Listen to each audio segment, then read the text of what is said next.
Hi class. So I want to go through our first example on it's called the SAT example. So this is I'm looking at slide 18. The population distribution of SAT scores is normal with a mean of 500. So that's mu. And then a standard deviation or sigma equal to 100. For example, what's the probability of randomly selecting an individual from this population who has an SAT score of greater than 700?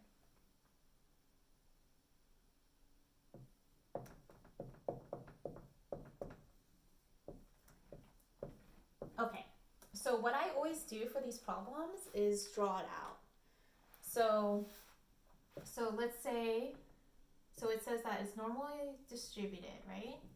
And then the mean or mu is at 500, right? So here's 500. Sorry, not perfect. One standard deviation is at 100, and we're looking for a score, so of how much SAT scores, what's the probability of selecting someone with an SAT score above 700, right? So let's go like this. So what we're looking for is the probability that someone will fall in this region. So this is 700. In this region, what's the probability that someone would fall in this region? Okay.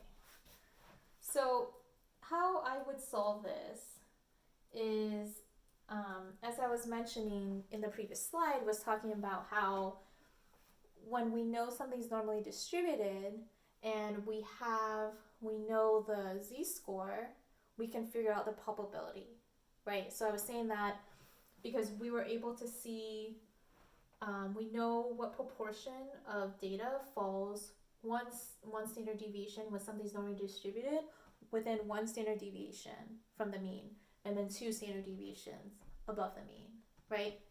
So in order to solve this, we would convert our 700 to a z-score. Okay, so if you go to the next slide, you'll see a similar image where it shows, okay, so what is the normal distribution within z-scores? What's the percentage that falls in a z-score of 1, a z-score of 2, and so on, okay? So I'm going to use that equation, z equals x minus mu all over standard deviation. So what we're looking for is the z-score of 700 to figure out what the probability is that scores will fall above 700. Okay, so I'm going to use 700 in this example, minus mu, which is 500, all over the standard deviation of 100. And so what I get when I simplify that is 200 over 100, which equals 2. So now I know that, so let me draw this. My z-score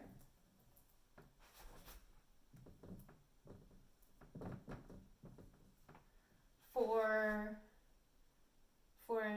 my mu, right? The mean for z-score is always 0.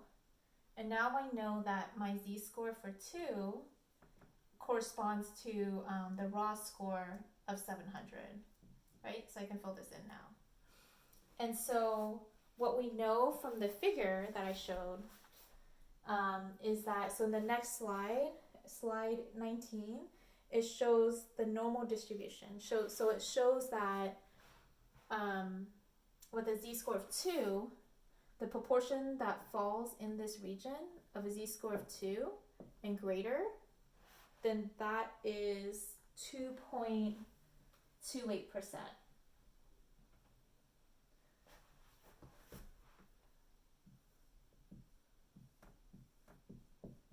So the answer to the question, when you have what's the odds or what's the probability of selecting an individual with an SAT score greater than 700, that would be 2.28%. That's our answer. And so I know I'm using this, I was just using our table showing the proportion, right, from a z-score of 2, a z-score of 1. But what we're going to use in the next few examples is actually our distribution table. So there is a unit normal table where it will show you, and I'll show you how to use it.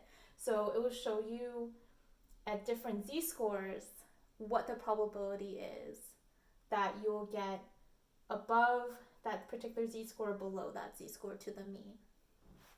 But for now, I'm just trying to show you through this example that using the z-score, seeing where things fall underneath the curve, what's the probability that you'll fall in this particular region. So that's all that this example is trying to show, is that we use z-score to see what's the probability, because we know the probability that the number of samples that fall within each of these regions. We can use that information to figure out what the probability is that we'll select a particular person in that particular region.